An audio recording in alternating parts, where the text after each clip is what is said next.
Con nuestras Biblias, por favor.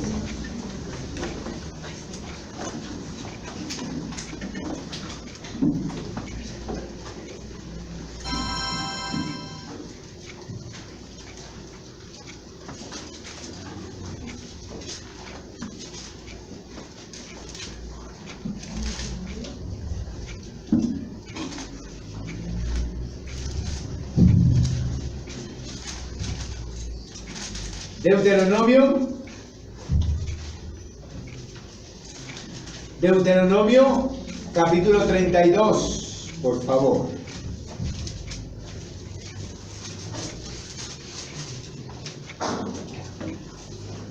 ¿Ven?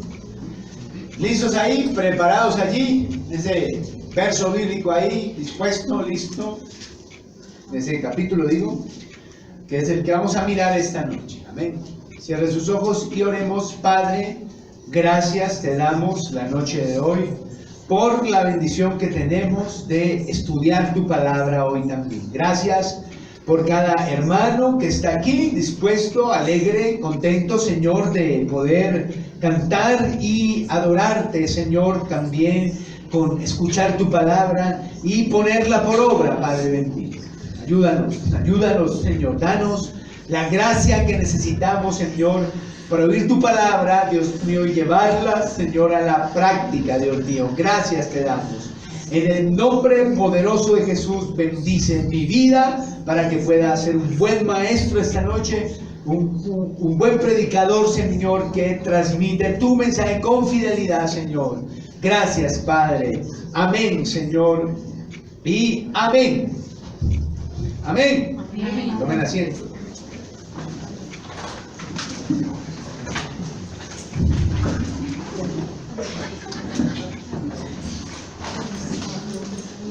Leyendo Deuteronomio 32.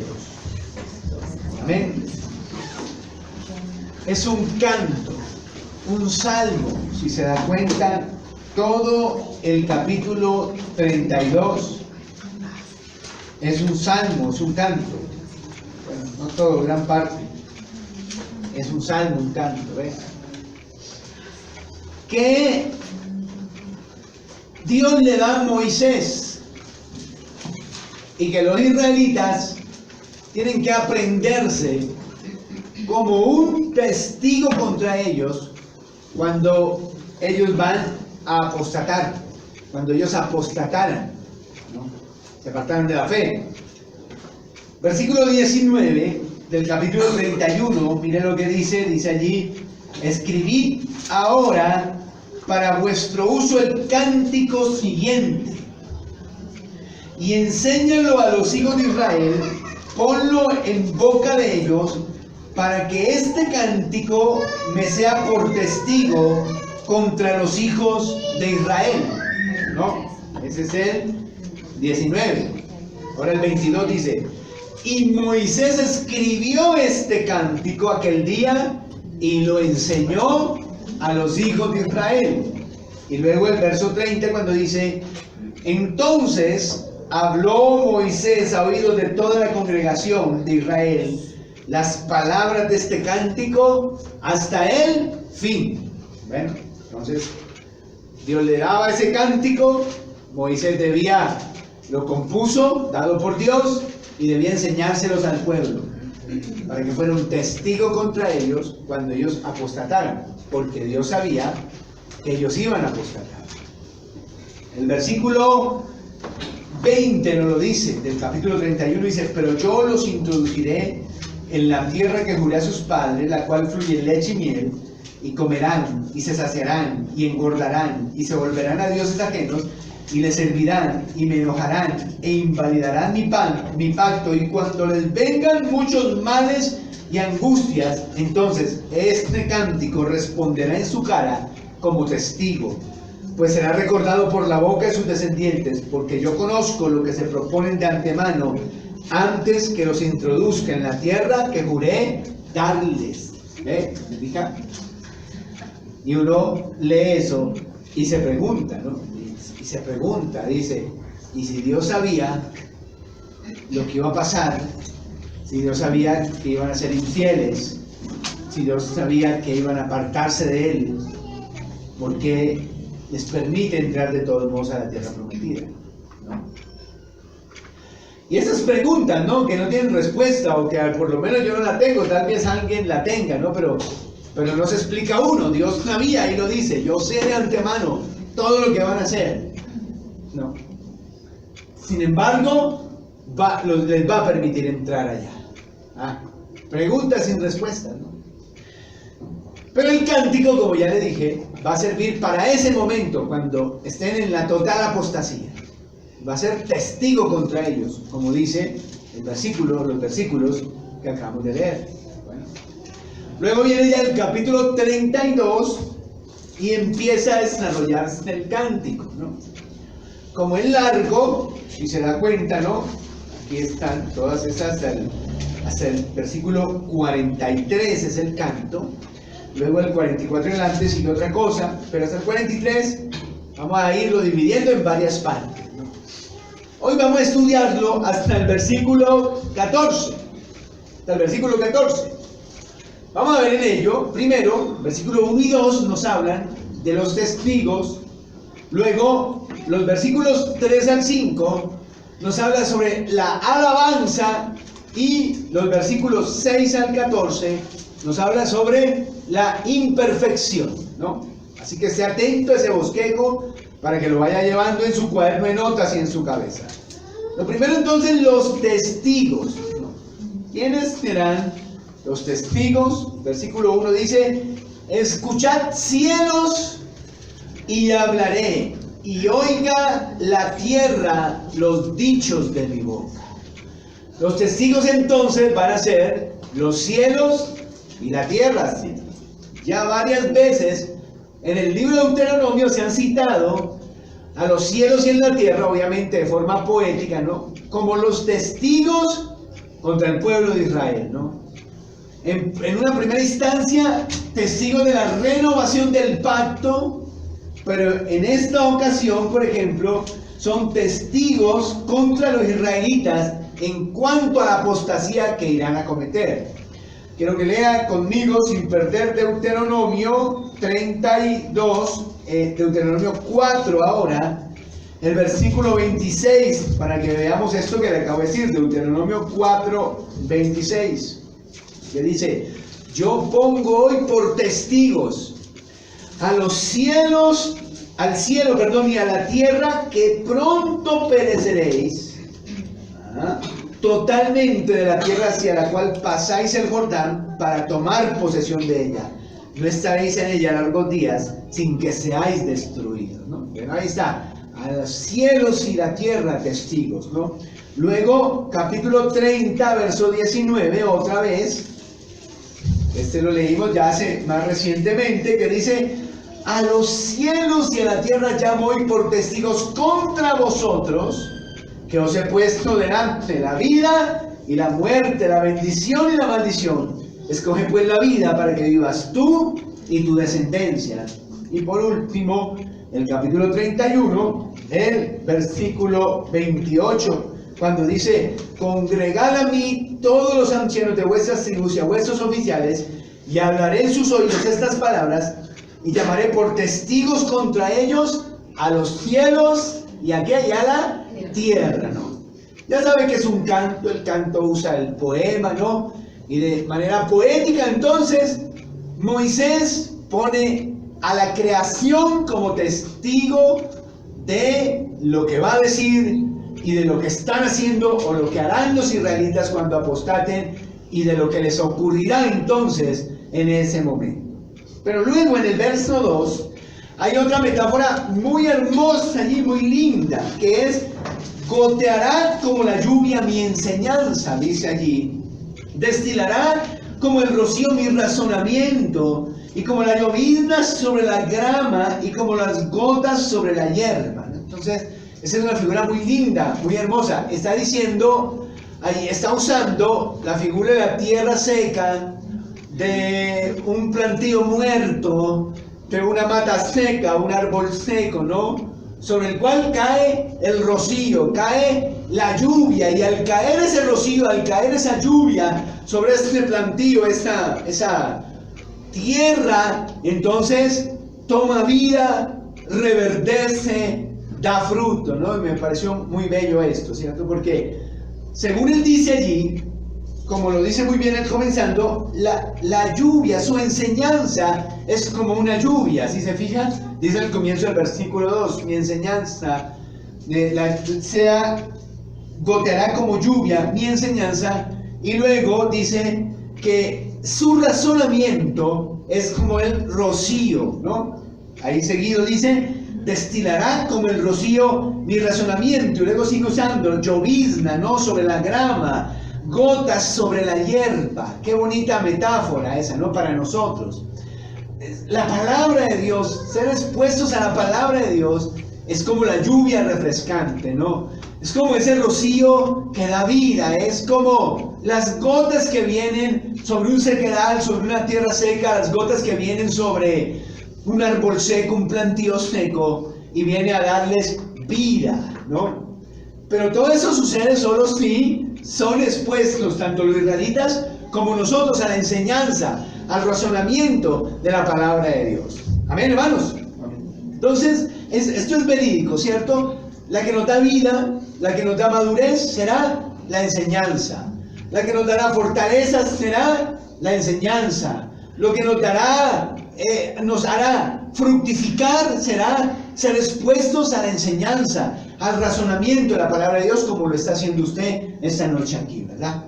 Esa es la primera parte del canto. Entonces, se citan unos testigos y se insta al pueblo a estar abierto a la enseñanza, se insta a los israelitas a beber de la palabra como si fuera agua que revitaliza, restaura, restituye la vida. Entonces, los dos primeros versículos. Luego allí vienen unas alabanzas. Entonces, Moisés comienza a alabar a Dios y va a enumerar varios atributos importantes allí. Versículo 3 al 5 dice, porque el nombre de Jehová proclamaré, engrandeced a nuestro Dios. Y dice, Él es la roca, cuya obra es perfecta, porque todos sus caminos son rectitud, Dios de verdad, y sin ninguna iniquidad en Él, es justo y recto, la corrupción no es suya, de sus hijos es la mancha, generación torcida y perversa. Está allí, ¿eh? Entonces aquí tenemos un espacio de la canción, de este salmo, donde se enumeran atributos de Dios, se alaban algunas grandezas del Señor, ¿no? Enumeremos alguna. Entonces nos dice allí, por ejemplo, que la segunda parte del versículo 4 dice, porque todos sus caminos, no, perdón, la primera parte del versículo 4 dice, cuya obra es perfecta, ¿no? Entonces, ¿qué se enumera aquí? ¿Qué se resalta en el Salmo? La perfección de Dios. Espero que usted sepa que Dios es perfecto en su ser, en sus obras y en sus caminos. ¿Cuánto lo alaban por eso? Amén. Dios es perfecto, ¿verdad? La cualidad de no cometer errores. Después de eso, entonces dice, porque todos sus caminos son, ¿qué? Rectitud. Rectitud. Al final del versículo 4 también vuelve a decir ello y dice, y recto, ¿no? Recto. La calidad de Dios de ser santo, de ser que no se desvía Él es recto, no hay curvas, Él no se desvía, es recto. La cualidad es santo. Espero que usted sepa que Dios es santo, ¿no? Y santo es la cualidad de ser puro, de no cometer pecado, pero por sobre todo la calidad de Dios de santo quiere decir que Él es un ser de otra categoría, que está infinitamente por encima de todo lo que Él creó. Tal vez es una de las acepciones de santo más desconocidas. Todo el mundo cree que santo es que no comete pecado, que Dios es un espíritu puro, y por supuesto que lo es, pero la acepción de santo más acertada es un ser de otra naturaleza, un ser por encima, un ser de otro grado. Eso quiere decir que Dios es santo. Entonces Moisés continúa diciéndonos que Dios no solo es perfecto, sino que además de eso, Dios es santo. Y luego, cuando continúa en el versículo 5, dice algo que también me pareció maravilloso, tan bello, eso, tan lindo, cuando dice, la corrupción no es suya. La mancha, o sea, la composición poética aquí es muy linda. La corrupción no es suya, de sus hijos es la mancha, ¿no? O sea, qué bella esa composición ahí. La corrupción no es suya, porque Él es santo. La mancha es de quién es? De nosotros, de los hijos, de la creación. En ellos está la mancha, pero Él es incorruptible, ¿verdad? Amén. Luego de eso también en el versículo 4 tenemos otra acepción allí, otro atributo, y es que Dios de verdad, ¿cierto? Un Dios verdadero, sin falsedad en Él, sin mentiras en Él, ¿no? Dios de verdad. Y luego al final dice, es justo, un Dios justo, un Dios que hace siempre lo que es debido, la justicia.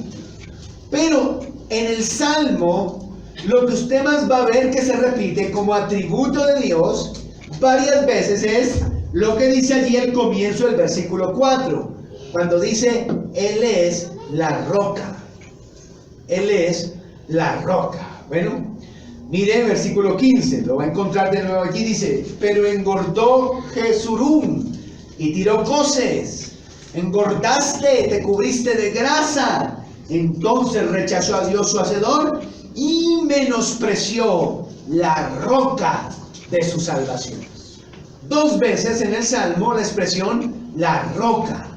Luego de nuevo, verso 18 dice, de la roca que te creó te olvidaste, te has olvidado de tu creador. De la roca que te creó. De nuevo, la roca, 3 veces. Ya en el Salmo, la expresión roca, Dios como una roca, ¿cierto? Luego, verso 30 también, lo encuentra allí, verso 30 dice, ¿cómo podrían perseguir 1 a 1000 y 2 hacer huir a 10,000 si su roca no los hubiere vendido y Jehová no los hubiere entregado? De nuevo allí, la expresión, la roca. Jehová es una roca. Y luego en el verso 31 dice, porque la roca de ellos no es como nuestra roca, y aun nuestros enemigos son de ellos jueces. De nuevo, la roca, nuestra roca. Entonces, cuando uno piensa en Jehová como roca, está pensando en varias cosas también, ¿eh? Por ejemplo, la permanencia. Hay rocas, ¿no?, que están aquí, bueno, hace miles de años, ¿cierto? La permanencia, la inmutabilidad, la estabilidad. Ahí está. Piensa en la roca nada más. ¿Qué le evoca la roca a su pensamiento? No una roquita, una piedrita, no. Una gran roca de esas, ¿no? ¿Se ha parado una roca alguna vez? Allá, usted se va de paseo y ve una roca grande allá y usted se para, ¿no? Y en un intento, pues, como hasta infantil, ¿no?, uno empieza a hacer disque, como para ver si se mueve la roca. ¿Qué se va a mover eso? ¿No? Entonces uno empieza a hacer eso, y eso es firme, ¿no? Y así, este es Jehová, ¿verdad? Inmutable, permanente, firme. Hermoso eso. Entonces ahí tenemos esa descripción de los atributos, de algunos, ¿no? Nada más de los atributos de Dios, ¿cierto? Luego vamos a hablar de la perfección. Aquí está el contraste. El versículo 6 va a ser el contraste, perdón, el 5 va a ser el contraste entre Jehová, que es roca, que es santo, que es justo, que es verdadero, y todo lo que ya vimos, ¿no?, y la creación, específicamente los israelitas. Bueno, por eso allí dice, ahí hace claramente el contraste, la corrupción no es suya. Ahí está, una cosa de Jehová, y luego dice, de sus hijos es la mancha, generación torcida y perversa, ¿cierto? Ahí hace la distinción. O sea, el versículo 5 va a unir lo que se ha dicho de lo que viene aquí. Y empieza a decir, desde el verso 6, así pagáis a Jehová, pueblo loco e ignorante. ¿No es Él tu Padre que te creó? Él te hizo y te estableció. Acuérdate de los tiempos antiguos, considera los años de muchas generaciones. Pregunta a tu Padre y Él te declarará, a tus ancianos y ellos te dirán. Cuando el Altísimo hizo heredar a las naciones, cuando hizo dividir a los hijos de los hombres, estableció los límites de los pueblos según el número de los hijos de Israel, porque la porción de Jehová es su pueblo, Jacob la heredad que le tocó. Le halló en tierra de desierto y en su yermo de horrible soledad. Lo trajo alrededor, lo instruyó, lo guardó como a la niña de su ojo, como el águila que excita su mirada, revolotea sobre sus pollos, extiende sus alas, los toma, los lleva sobre sus plumas. Jehová solo le guió y con él no hubo Dios extraño. Lo hizo subir sobre las alturas de la tierra y comer los frutos del campo. Le dio a gustar miel de la peña y aceite de duro pedernal. Mantequilla de vacas y leche de ovejas, con grosura de corderos y carneros de Basán, también machos cabríos con lo mejor del trigo, y por bebida la sangre roja de la uva. Entonces este es un pedazo, ¿no? Y de hecho aquí en adelante va a empezar a hablar de Israel, dedicado a Israel, ¿cierto? Varias cosas. Para referirse a la relación que tiene él con Israel, va a usar aquí dos metáforas. Pues la primera es, la ve usted en el verso 6, al final, donde dice, ¿no es Él tu Padre que te creó? ¿No es Él tu Padre que te creó? Esa es la primera metáfora. Padre, o la figura literaria también se puede decir, ¿no? Símbolo, bueno. Tu Padre. Y luego viene aquí, seguimos al versículo 10 y dice, y le halló en tierra de desierto, en yermo de horrible soledad, lo trajo alrededor, lo instruyó y de nuevo, lo guardó como a la niña de su ojo. Lo guardó como a la niña de su ojo. Entonces, la primera metáfora es la metáfora del Padre. Fíjese, Padre. Entonces luego empieza a explicar allí que Dios creó todo el mundo, ¿verdad? Y creó las naciones, dice más o menos ahí, ¿ya? Y que a cada nación le dio su porción, le dio su límite, le dio su heredad, dice allí. Si le dio con cuidado se da cuenta de eso, ¿no? Pero en el verso 9 dice algo especial, dice, porque la porción de Jehová es su pueblo, Jacob la heredad que le tocó. ¿Qué quiere decir eso? Está diciendo, a las naciones les dio su límite, les dio sus tierras, les construyó, les instituyó. Pero entre todas esas naciones, escogió Israel como su especial tesoro, como su posesión preciosa. Se convirtió en el Padre de ellos, de Israel, ¿no? Entonces, así comienza a desarrollar esa metáfora del Padre. Ahora, que Israel sea el escogido o la escogida, no quiere decir que Dios excluya a los demás, ¿cierto? Porque apenas uno oye eso, enseguida piensa, escogió Israel, entonces los demás los desechó. Y no es así, ¿verdad? Usted ha leído la Biblia y sabe que aunque Dios escogió Israel como su tesoro, su pueblo, su posesión, cualquiera podía ser parte del pueblo de Dios. ¿Ha oído de los prosélitos? ¿Sabe qué era un prosélito? El prosélito. ¿No sabe qué era un prosélito? ¿Sabe qué era un prosélito? No. ¿No sabe? Gloria a Dios, que no. Y vino a aprender. Era un extranjero que se convertía en israelita. Tomaba la religión judía, ¿cierto? Hacía de Jehová su Dios, su Dios, ¿sí? A ese se llamaba un prosélito. De hecho, cuando Israel sale de Egipto, no había solo en ese éxodo, solo israelitas de raza. De hecho, había gente de muchas naciones que salieron con ellos, todos miembros del pueblo de Dios. Entonces, nunca se confunda cuando digamos que Israel es el elegido y que Dios escogió al elegido. No quiere decir que Él escogió solo a los que nacieron de raza israelita y que los escogió para que son de Él y que el resto los desechó. No, porque la elección de Dios, en el caso de Israel, no es excluyente. Cualquiera podía ser miembro del pueblo de Dios. Cualquiera que quisiera podía venir y hacerse un israelita. El extranjero, del que hemos estudiado tanto en estos libros. Del extranjero, ¿verdad? Bien, así comienza esa relación de padre, ¿no? Entonces Dios era el padre de Israel, no de todo el mundo, no de todas las naciones, solo de Israel, como de nosotros hoy día, ¿cierto? Jesús nos enseña a orar, toda la innovación, Padre nuestro, que estás en el cielo. Nos enseña a orar así, Padre. ¿Qué está diciéndonos Jesús? Él es nuestro Padre. ¿Y por qué es una innovación? Porque eso no era del Antiguo Testamento. En el Antiguo Testamento Dios era el Padre de Israel como conjunto, pero no el Padre personal de alguien. Pero ahora aquí en el Nuevo Testamento Jesús nos dice, Padre nuestro. Ustedes orarán así, Padre nuestro, quieren decir, cada uno es hijo, Él es Padre de cada uno de ustedes. ¿Ven? Pero un buen papá, ¿no? Porque así uno dice, pues no, pero sí. Muchos tenemos malas experiencias con los padres, ¿no? Con los papás. Unas experiencias desagradables con los papás.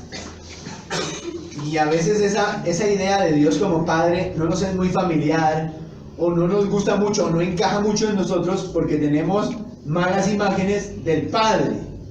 Pero Él es un Padre, lo que es un Padre, un verdadero Padre, es Él, de nosotros también. La metáfora se sigue desarrollando en el verso 10, cuando dice que Dios, una cosa maravillosa también, cómo me gusta todo eso, que Dios halló a Israel en el desierto, ¿no? Recuerden que todo eso es poesía, ¿cierto? Dios halló, dice, la halló en tierra de desierto. Y además nos dice que la halló en una horrible soledad. A su pueblo lo halló en una horrible soledad, ¿cierto? Pero ¿qué hizo Él? Lo trajo, lo instruyó, ojo a esos verbos, lo trajo, lo instruyó, y luego en una frase también maravillosa, apoteósica, hermosísima, dice, lo guardó como a la niña de su ojo, ¿cierto? Todos sabemos qué quiere decir esa expresión. Cuando dice, es que esa niña, esa muchacha, esa es la niña de sus ojos. Refiriéndose a un padre. No quiere que nadie la toque, no quiere que nadie le diga nada, porque es la niña de sus ojos. ¿No? La niña, literalmente, la niña del ojo es aquí, ¿no? Aquí donde uno lagrimea. Esa es la niña. Entonces, se usa esa expresión. Bueno, ahora, cuando a usted le va a pasar algo, usted percibe un peligro, ¿qué es lo primero que usted hace? Se tapa la cara, voltea la cara, se tapa los ojos, ¿ven? O sea, se cubre la niña, porque es algo muy especial para usted, los ojos son algo muy especial para usted, usted se los cubre, se los tapa, no quiere que nada le pase ahí. Por eso usa esa expresión luego simbólicamente para referirse a un hijo, a una hija que es muy amado para el padre, al cual el padre consiente, al cual ese padre protege de manera especial. Entonces, así fue el Señor con Israel. Israel era la niña de sus ojos, ¿sí? Un tesoro especial, algo muy preciado para él, el pueblo de Israel. Era esto. Esa es la metáfora. Pero apliquémosla a nosotros, ¿cierto? ¿Cuántos pueden decir? Somos la niña de sus ojos también, ¿sí? Cada uno de nosotros. Y esta historia se repite, ¿no? Porque, como ya le mencioné al comienzo, Él era el Padre de Israel, pero ahora es nuestro Padre personal de cada uno. Que el apóstol Pablo nos dice que por eso podemos decir Abba Padre. Abba Padre es un diminutivo arameo que quiere decir papito, papacito. como cuando la niña le dice al papá papito, ¿no? O el niño le dice al papá papito, esa íntima comunión, esa confianza entre esos dos seres que pueden llamarse de esa forma. Lo mismo es entre Dios y nosotros, podemos decirle Padre, papito, y esa intensa comunión, esa confianza que hay entre nosotros, que podemos hablarnos de esa forma, ¿sí? Pero cuántas veces Dios también lo ha hecho con nosotros, esto mismo que hizo con Israel, ¿cierto? Que nos hallamos en horrible soledad, como dice allí, ¿no? Que nos hallamos en un desierto y el Señor nos trae, el Señor nos instruye, ¿cierto? Somos la niña de sus ojos. ¿Cuánto lo sienten así? Bueno, no lo sienten así. A pesar de las persecuciones, las pruebas, todo eso, uno sabe que cuenta con Dios, que Dios está de su parte, que Dios está con uno y que uno es un ser especial para Él. ¿No se ha dado cuenta de eso? ¿Lo ha percibido así? Yo lo percibo así. Él tiene un trato especial con nosotros. Bueno, la segunda metáfora que va a usar es la del águila, ¿cierto? El verso 11 dice, como el águila que excita su nidada, revolotea sobre sus pollos, extiende sus alas, los toma, los lleva sobre sus plumas, Jehová solo le guió y con él no hubo un Dios extraño, lo hizo subir sobre las alturas de la tierra y comer los frutos del campo y le dio gustar miel de la peña y aceite del duro pedernal. El otro es el águila y sus aguiluchos, ¿no? Entonces dice que Dios es el águila, los aguiluchos son el pueblo de Israel, ¿no? Y que Dios los llevó aquí, se los puso aquí. ¿Ha visto en los programas de Nat Geo y todo eso? Esa imagen la ha visto, cuando el águila se pone los animalitos aquí y vuela con ellos en el lomo, ¿no? Bueno, ahí está, es esa misma. Por eso ahí dice, y lo hizo subir sobre las alturas de la tierra. ¿Por qué pudo subir? ¿Por qué pudo llegar a la tierra prometida? Porque Dios lo iba llevando sobre su lomo. Él fue su guía hasta la altura, ya, hasta la tierra prometida. Esa es la segunda metáfora que se usa aquí para describir la relación entre Dios y Israel, y no solo la de ellos, sino también la de Dios con cada uno de nosotros, ¿verdad? Es así. Cuando el Salmo dice que bajo sus alas nos cubrirá. ¿Ah? La protección de Dios, la guía del Señor sobre nuestras vidas. Algo maravilloso, algo bien lindo. Ahora, ¿qué creen ustedes? Que ante toda esa bondad, ¿qué se esperaba entonces? Ante toda esa gracia desplegada, esa misericordia dada al pueblo, Padre, la niña de sus ojos, lo cuidó, lo instruyó, lo puso sobre sus lomos, lo llevó a las alturas. ¿Qué se esperaba de ellos? ¿Qué se esperaba? Fidelidad, amor, lealtad para con Dios, pero la historia se repite. Y se repitió una y otra vez. Y es que a pesar de esa gracia, esa elección de Dios sobre ellos, ese amor, ellos pagaron mal. Y esa es una historia que se repite una y otra vez en la historia de la humanidad, ¿no? Por eso mire el verso 6. El verso 6 es muy confrontativo.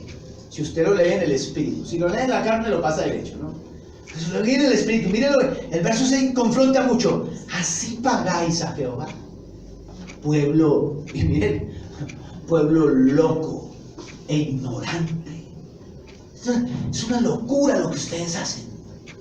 Es de gente ignorante lo que ustedes están haciendo. ¿Así le pagan a Dios? ¿Ve cómo confronta eso? Pero Dios se hizo su padre, los rescató, los guió, los eligió, y así le pagan. Es una locura esto, es de ignorantes eso. Es el versículo 6. ¿No? ¿Sucede lo mismo aquí? ¿La historia se repite? Dígame, ¿cuántas veces usted ha visto en su vida cristiana y en su propia vida esta misma historia repitiéndose? ¿Cuántas veces? Como uno pregunta, ¿y qué más podría haber hecho Dios por esa persona? ¿Y qué más podría haber hecho Dios por esa persona? Y mira cómo le pagó al Señor. Mira lo que hizo. Abandonó todo, se fue al mundo. Hizo locuras. Hay gente loca, gente ignorante. ¿Será que esa pregunta nos cae a nosotros esta noche? ¿Nos golpea el alma esta noche? ¿Golpea nuestro pecado, nuestro orgullo esta noche? ¿Así pagáis a Jehová? ¿Será? ¿Será que podemos ser llamados esta noche locos e ignorantes por cómo retribuimos al Señor? Porque pensemos qué hizo el Señor, ¿verdad? Por nosotros. Solo pensemos en lo que fue nuestra salvación.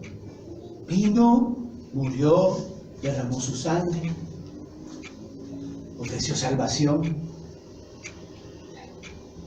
nos dio su gracia para que pudiéramos venir a Él, aceptarle, y una vez en sus manos nos proveyó, nos guió, nos protegió, tal vez meses, tal vez años enteros. Y la pregunta es, ¿cómo le pagamos nosotros? ¿Cómo le paga la gente? ¿Cómo le pagan muchas personas? ¿Qué locuras hacen? ¿Qué ignorantes somos? ¿Qué ignorante es la gente? Así pagáis a Jehová, pueblo loco e ignorante. ¿Cómo le estamos pagando a Dios lo que Él ha hecho por nosotros? ¿Cómo le pensamos pagar con los años? ¿Cómo le pensamos pagar en el futuro todo lo que Él ha hecho por nosotros? ¿Pensamos apostatar algún día? ¿Pensamos abandonar? ¿Rechazar los dones que Él nos ha dado? ¿Qué estamos pensando hacer?